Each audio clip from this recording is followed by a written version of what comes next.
I'm reading my credit card out loud. I probably shouldn't do that.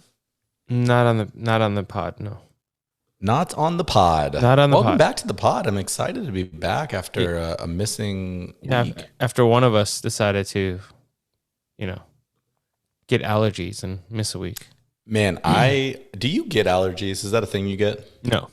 Oh, so remember I moved to Seattle, right? And the first week I was there, we went and we had a manager meeting inside of one of the parks. Mm-hmm. And the next day I thought I was dying. I've never felt anything like that up until that point in my life. And I remember Laura saying, well, that's allergies. That's what they feel like. And I had never felt them. And so when I moved back to Phoenix, I was so excited because I'm like, oh, they'll be gone. Nope. Twice a year, I want to kill myself. It's the worst feeling on the planet. And yeah. And in the middle of a global pandemic about respiratory illness, allergies really suck. I would argue that there are many people who would argue that COVID is a worse feeling, but I know what you mean. Okay, I'm being facetious, but I I mean, know. like they make you think you have COVID, Right. because symptomatically they kind of feel the same. Right. That is very similar to what I went through. Excuse me. Last March when I decided to start keto at the beginning of COVID. And that first week, I literally thought I had COVID because you get the keto flu, and that is every symptom of having a flu / COVID without having a flu or COVID. Yeah, let's avoid COVID. I'm good. I have Well, you got a week and a half left. 8 days left to be my 2-week post second shot Superman in full effect version of myself. Mine is tomorrow, so by the time that people hear this podcast, we will be a fully vaccinated co-hosting crew. Yeah, it'll be great. Yeah. I'm still going to wear a mask. Yeah. Still going to socially distance. 100%. But I won't feel as bad about doing anything in life other than staying home. Maybe there'll be one in-person podcast this year. Ooh, we can only hope. Maybe we'll set it up in a room surrounded by glass. Very expensive glass. Most of which you own. A couple of which I own. You mean lenses? Yes. I was thinking of glass. I was trying to get the metaphor and I wasn't getting there. Yeah. Just Maybe play that'll the be maybe Just play maybe the intro. maybe that'll be our reintroduction for the 2020 version of a camera episode. Why? Because for the 8th time in 2 years, you bought a camera?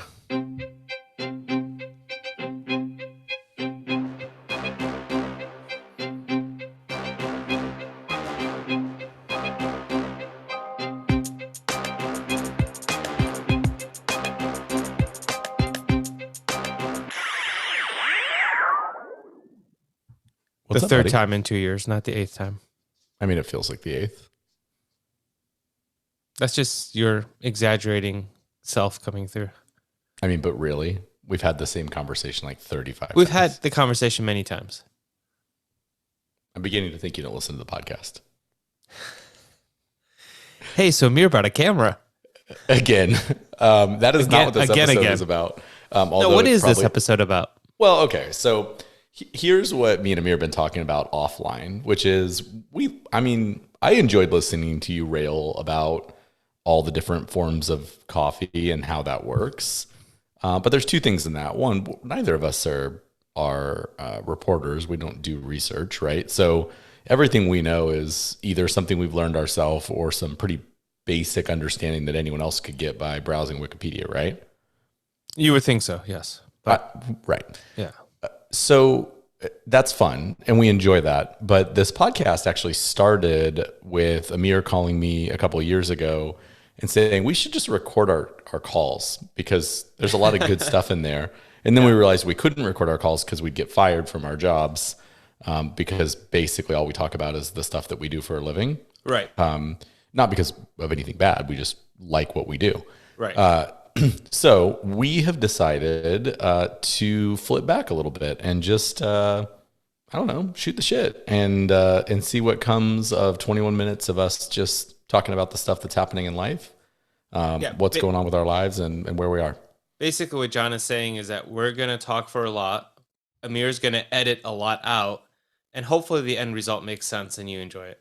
Yeah. I mean, he Because we're probably will edit out undoubtedly that going sentence. to somehow talk about what we do for a living, and then I'll be stuck editing it out. Nope. I'm not going to do that. It'll happen. It'll So happen. I think the best way for this to happen is for each of us to kind of come to the table with either our current obsessions or what's keeping us up at night. Because I can clearly give you two things right now that are all I'm focused on, besides for my family and kids and life. But I mean, taking those things out, right? Right. So I don't know if you've got stuff, but I have two for sure, and I think both of them will play into your brain a little bit. Yeah. Let it rip. I want to talk diet. Of course you do. Yeah, this Yeah. I If am. you've listened to season one, any of our episodes, first of all, thank you, the five of you. Second of all, we're gonna really try not to talk about the same exact things again, but I think we're gonna talk about the same things again. Just think of this as a continuation of what we talked about last year, this year, I'm right? going to talk about regression. Oh, ooh, as you drink wine, which is clearly not on the list. No, it has 5 carbs. I'm allowed to have one of these. Yeah. What else have you had today, John? Well, I've had two, but that's 10 That's carbs. 10. I'm fine. Yeah. I'm Have you still under my net carb goal. of what? 50? No, under 20. But here's the problem. Uh huh. That's all I'm doing. Yeah. So Staying I'm so wait, are you staying I'm under your net carb goal, or are you just eating low carb stuff as much as you can? no. I'm under my net carb goal, but I am not doing keto. I'm doing like Atkins, basically. Lazy keto? Yeah, I mean, so there's 3 terms to represent keto. There's clean keto, lazy keto, and dirty keto, right? Mm-hmm. And I would say this has definitely been lazy keto. And for the balance of last year, I've never been as clean as you, right? I think I had maybe 90 days that were as good as your year. Yeah, And evident by my weight loss being much slower than yours, right? sure. Most of the time I'm doing dirty keto. Like that's kind of how I'm getting there, which basically means I enjoy a hamburger with no bun occasionally. Yeah. In, There's nothing in, wrong with that. no, there's not, but there is if you don't go in the food scale and figure out how much a hamburger weighs and put it in your app. Sure. Well, and if you don't offset it once in a while with a lean protein or something healthier, because Right. contrary to popular belief, bacon and cheese will help you lose weight, but you'll just die of a heart attack. Yeah, omega 6 is bad. So but here's the difference. Last year, even when doing dirty keto, there was still a weight loss. It was just slow, right? Sure. Lazy keto this last 30 days, or I'll call it 60 days, I guess is more accurate. There has not been any weight loss. It's been the exact opposite. Mm. So it's not like I've gained 25 pounds here, but I'm up 6 pounds and I'm not happy. Right. So I wanted to talk about that struggle because I know your struggle is a different one. That's not what you do. You don't find yourself scooping peanut butter at the end of the night. No. So what do you think about regression? Like, what have you experienced? What do you plan to do to get out of it? Where are you at right now on the diet? Yeah. Right now, I would say I am a solid 5 to 6 days of focused, dialed in diet, and 1 to 2 days of like I just don't know where the fuck the bandwagon went, but I'm going in the opposite direction. Okay. It's exactly what I knew would happen. So part of the reason why I was so strict and dialed in 2020 was because I'm an all or nothing person. I think you said it once. You said it to me many times, but on the pod, you said it once where I have an obsessive personality. And when I'm dialed into something, I'm all in. But I also realize that if I fall off, like if I take a cheat day, that cheat day undoubtedly turns into 2 and then 3 and then 4. What helped me with this so far is that for almost an entire year, there was no cheat days. So I've developed certain habits that are still there, even though I'm kind of regressing to some old habits. Yeah. So where I find myself struggling is the days that I don't work, or the days where I get home early. I find myself snacking more than I would. And one snack, one item that is not on the approved list quickly turns into 2 and 3, and then I order a pizza. Right? That's basically just how it goes. And I realize it. And so what I do then is the very next day, I'm right back on the bandwagon, like super strict, go at it until the next time I have a day off. And then the same shit happens again, right? I sit because look, I work so much now that when I'm off, I try to do nothing but relax. And naturally, when you're sitting at home doing nothing and relaxing, it's really easy to just find something to munch on and snack on, right? Right. And then your mind wanders to what you're going to eat. So to try to offset that, and it's kind of working, is I've changed my fasting regimen. Okay. Tell So me about it. yeah, so if you've, for those who are listening, if you listen to our episodes last year, you've heard us talk a lot about intermittent fasting, about a 16/8, which would kind of be the entry point to IF. I did a lot of 18/6s last year. 12 to 6 was my feeding time, so to speak. I dabbled with some 20/4s. I've really dialed into an OMAD kind of approach lately. So 1 meal a day. I technically do a 23-in-1. Okay. So I give myself a 1 hour eating window. I eat the same amount of calories, although I've reduced it. I've redone my macros. I'm slightly over 1,700 calories a day right now. Okay.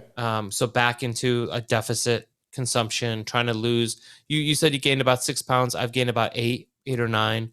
And it's, for me, I was right on the cusp, right? So where I was at my lowest, like I'm down to like a 29 waist and a small size shirt, Hmm. and they fit fine, but 6 pounds makes them fit a little snug. Right. And that little snug is like, shit, now I'm wearing a medium, but the medium's too loose and I have all smalls. And so I need to get back down. So, long story short, I'm at a 23/1. I'm at about 1,700 calories a day. It works out fine, right? Especially on the days that I work, because I'm just go, go, go. I don't even think about it. And then I have that 1 hour lunch break or dinner break and I consume all my food. It's really helped me plan my meals a little bit easier to Hmm. kind of go within that time frame. But my biggest struggle still is, what do I do on a day off? Um, Also, my wife is not keto, Right. and she is actually the opposite. So for me, like if I am at home and I am lazy and I do open up a cabinet, chances are I'm going to see some chips or some cookies or something, Right. and like there's no padlock on them, unfortunately. So, okay. So when you eat for 1 hour, like just give me like a day or two worth of meals. What does that look like? Because what I find is Yeah.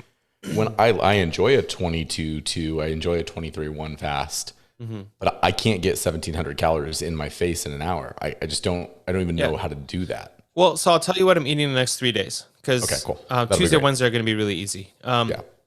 Tomorrow, I am making an egg sandwich. So when I say egg sandwich, like an egg omelet sandwich, Okay. keto bread, 1 tablespoon of mayo, 2 eggs, 2 slices of cheese, 2 slices of low carb bread. That's about Okay. 600 calories. I have these chicken enchiladas by Real Good Foods. I get them from Costco. They're frozen. They're 2 in a pack. They're fantastic. I absolutely love them. How do you do an enchilada on keto? So those ones, they're prepackaged, frozen, but they're raw. So you have to cook them in the oven. No. I mean, an enchilada requires a corn tortilla. Yeah, but so what's really special about these is the tortilla is actually made out of chicken. It's I'm insane. sorry. It's What? insane. I'll send you a picture of it. It's by Real Good Foods. Okay. They're chicken and green chili enchiladas. You get them from Costco. They're fantastic. 2 net carbs per enchilada. They come in a 2 pack, Wow. Okay. That sounds awesome. right? So I'm eating 4 of those. My sandwich, and then 1 serving of pistachios, 1 serving of macadamia nuts, and 1 serving of like a seed mix that I get from Costco. That's pumpkin seeds, watermelon seeds, and sunflower seeds. That's 1,750 calories. And Okay. if you spread that out over a 6 to 8 hour window, it's not a lot of food. But when you eat it all within an hour, it's a lot of food. And it still hits my fat macros, which is what's Mhm. going to keep me going the next 23 hours. Staying satiated. I do supplement a lot with coffee, and water, obviously. So that's my Monday. Tuesday, I'm getting barbecue. So Tuesday, Wednesday are actually both going to be barbecue, because when I go get barbecue, I get enough for 2 days. Mm-hmm. So each day it's going to be a pound of lean brisket, half a pound of turkey, and half of a jalapeno sausage link. That's 1,800 calories. It hits all my macros. Okay. That goes for Tuesday. And then Wednesday. Wednesday is the first of my long days. So Wednesday Okay. through Friday are my long days. So I try not to cook on those days because I get up really early. I just don't have time to cook. Sure. So leftover Wednesday, and then Thursday, Friday, Thursday salad and go, and then supplement it with some other stuff, and Friday's Chipotle, supplement with some other stuff. And that just works for me because those are by my work. So it's easy for me to go grab them on my lunch break. Yeah. Okay. So go to a salad and go day, right? Because the salad and go salad, fully loaded, is 710 calories, right? Yeah. And I'm looking down right now because I'm actually pulling up my list for Thursday, so I can tell you what that looks like for me. Because here's my problem. So I eat salad and go nearly every day, right? I love it. Yep. But the idea, so here's where I fall down every single time, right? Because this is and every single time, let's be fair, I've got to not be insanely critical of myself. Like for 118 weeks, I've gotten it right, like 112 of them. So right, no, yeah. For the last, we're 5 so critical weeks, of ourselves that 1 or 2 misses is like it's like a volcano erupted, right? I hate it, right? Right. So here's what I keep doing. Sunday night, I'm like all in, right? I'm ready to go. So on Monday, I'm going to get up. I'm going to go to salad and go at 6 in the morning. I'm going to get my salad and my coffee, which I take to work. I put in the fridge. I'm ready. That's 710 calories, right? Right. I'm going to eat that salad, and I'm going to be stuffed. Like, couldn't take another for about bite 30 of anything minutes. if you paid me. Right. No. So this is where you and I are different. I'm done. Like at that point, I'm done. So then I don't know what to do because I could go like get some stupid burger at Shake Shack and eat something for the calories. Right. But what I don't do that obviously. So then I go home and now by the time I get home, I'm hungry. Right. And then I don't have a meal plan. So then I start with like, oh, I'll grab a couple Parmesan crisps. Oh, a scoop of peanut butter would fit right now. Yeah. Oh, you know what would be good? A piece of cheese. And all of a sudden I'm over my calorie goal. I ate all the wrong fats. Right. I didn't hit my protein goal and I feel like crap. Well, and that's the very common mistake that most people on keto make. Right? That's the same reason when we had this conversation a year ago, I said I don't eat salads at home anymore. Not because I don't like making a salad, but it's because there's a big difference between one serving of ranch that has 2 grams of carbs and the amount of ranch that I put on a salad if I squeeze it out of a bottle, which has 20 grams of carbs. It adds up real quick. As you know, when I log my meals, I start with my dinner first because that's my bigger meal, right? So on a salad and go day, so Thursday this week, the day that you guys are going to listen to this episode, I'm doing a buffalo chicken Cobb salad from Salad and Go, ordered the way we do, right? No blue cheese, anything, sub mozzarella and ranch. That is 790 calories, 22 grams of carbs, total carbs, not net, 61 grams of fat, 44 grams of protein. So that doesn't leave a lot. It leaves less than 1,000 calories for the rest of the day. But where the challenge for me comes in that is that Salad and Go has a lot of carbs to begin with. So 22 total, it's 13 fiber. So right off the bat, almost half of my daily intake of carbs is gone on that salad. Right. But I'm nowhere near my macros for protein and fat. So I got to make up the difference with high protein, high fat, low carbs, or else I'm going to go way over. So when I normally or just high protein, we've covered this before. Sure, but you don't really need the fat. So really you just need a high protein food, right? So the rest of my day looks like this. So my snacks is another just under 1,000 calories, 950 calories. 2 hard-boiled eggs, 3 slices of cheese, 3 pieces of smoked little shorty sausages by Duke's, 1 chocolate protein shake, and 1 salami and Jack, like meat and cheese platter thing, right? So all in all, when that all comes together, I'm at 1,770 calories, 127 grams of protein, 127 grams of fat, 28 total grams of carbs, only 11.75 net. So when you eat all of that within an hour, it's a lot. Now, what I always try to do when I come off of a fast, especially a long fast, is the first thing I try to consume is my protein shake or some sort of a lean protein. You want to try to break it with that first because your body is starving to absorb. So I'll usually start by drinking the protein shake, then wait 10 or 15 minutes, ideally 30, but I only have an hour to eat. But if I can't, wait 10 or 15 minutes and then eat everything else. On a salad and go day, I eat my salad last. Okay. So I'll eat the snacks, I'll eat the cheese and the meats and stuff, and then go with the salad. By that time, I'm stuffed. To your point, I'm super stuffed, but I'm good for another 23 hours. So, but those are challenging days. Those are Yeah, really challenging. well, Whereas a barbecue day is really easy because it's almost no carbs. Like it's super filling and it takes up everything I would eat for the day. I don't need to worry about any other right. snacks or anything. Yeah. Yeah, it's interesting. I mean, I think it's funny how different the Did you dilemmas just are get taller? because I made the desk shorter. So by definition, I God, I wish that were true. If I could press a button and get taller. Woo. Um, I think it's funny how opposite you and I are of the problem. You know, like what we face is so much different. Because to me, an off day is the easiest day on the planet. Mm. I have no struggles on an off day. And it's because I'm at home with all my tools, right? I can, when I'm staring at a 900 calorie deficit and a need for protein, I just go make a protein shake. Yeah. Because I'm gonna get 350 calories and 50 grams of protein. Sure. Like that's easy for me. But when I'm at work, it's like, oh, I'm not gonna make a protein shake, right? And I have better options in the freezer. I have frozen meats. I have vegetables everywhere. I have things that make sense. Yeah. And I have those too. By the way, I went to the Real Good Foods website while you were talking. Yeah. Okay, Their chicken, they have like 1,000 things. Yeah, their bacon wrapped cheese stuffed chicken is also really good. You can buy that from Costco as well. That's also very delicious. You had the pizza with the chicken? No. Oh, I have those little mini pizzas. I've had those. They're good. Are they good? They're good. They're small, but they're good. I don't care. They look good. Real Good Foods has some real good low carb options. I want all this. Yeah. I want all this. They have great. a mozzarella, Parmesan, and Fontina cheese stuffed chicken. Yeah, wrapped in bacon. 1 carb and 32 grams of protein. They sell that at Costco. That's literally what I just said.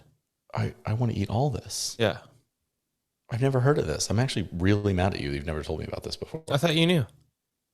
No, I thought you knew. They're good to know. Okay. They're good to know. That's fine. That's good. Okay. I'm going to write that down. I got it now. No worries. We'll see how well that goes for you. If you know, you know. Unfreaking believable.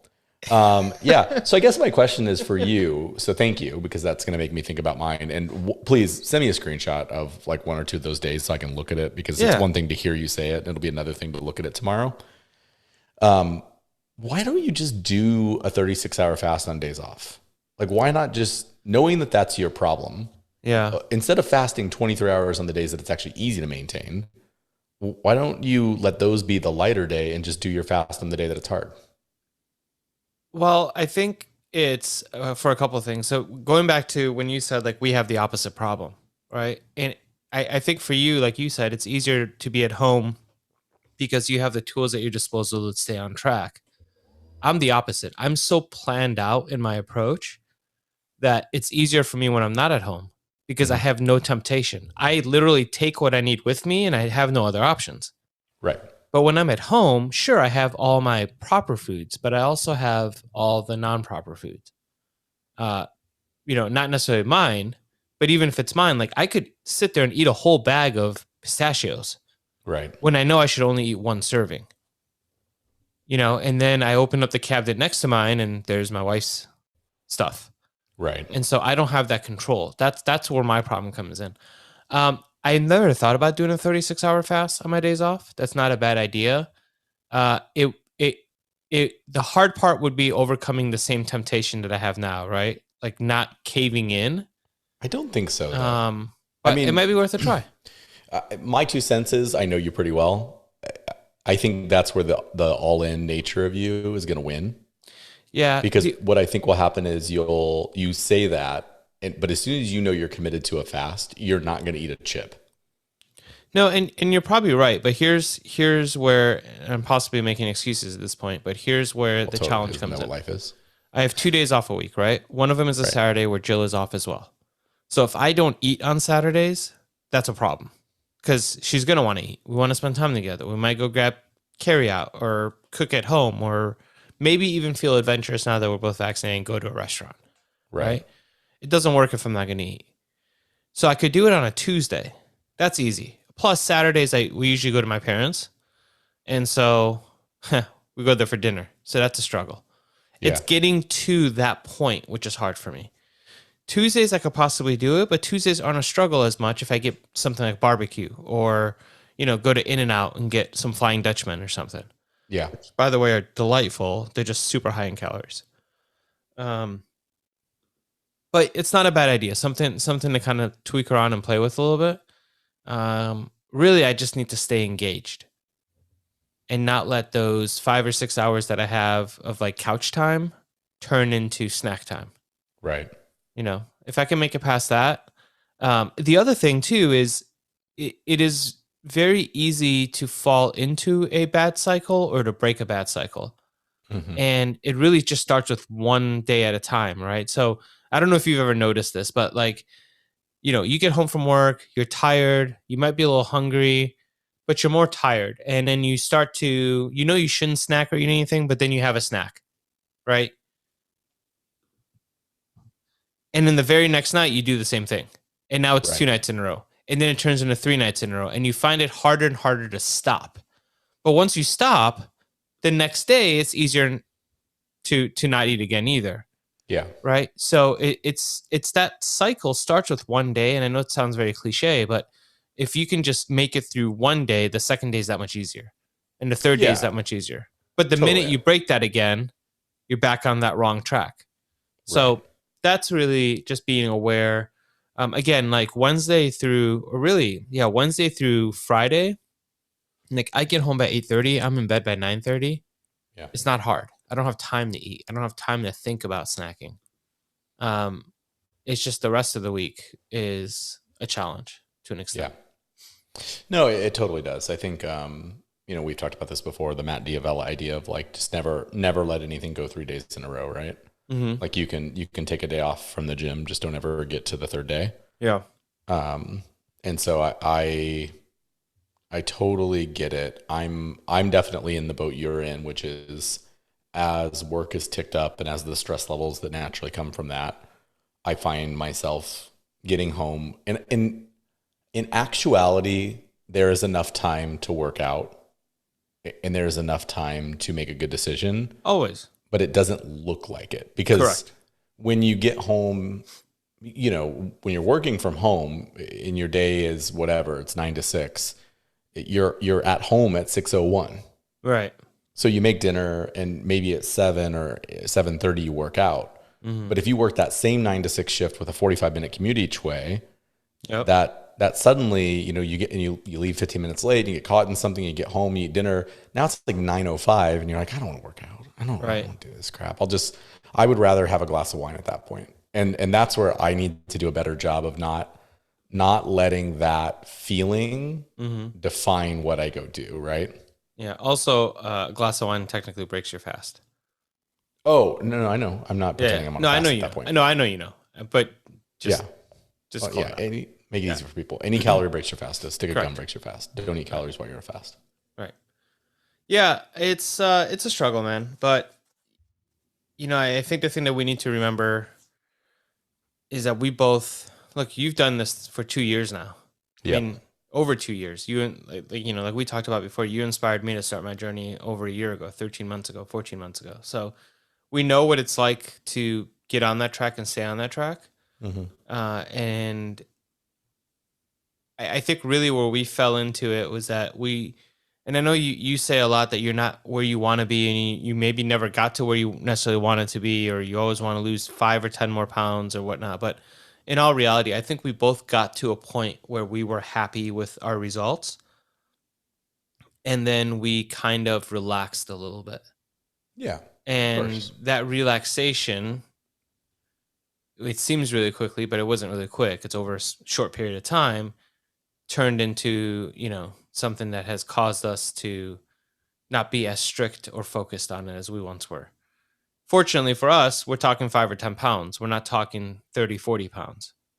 Right. But where we're at today, 5 or 10 pounds is a lot compared to, where we were a year ago, 2 years ago. It is the equivalent of 20 or 30 pounds 2 years ago. Yeah. So, precisely. Yeah. And I guess it's interesting. I'm very cognizant that this is a completely fixable problem, right? For sure. We know by how it went last time that all you have to do is go deep on this for 60 days and it's done.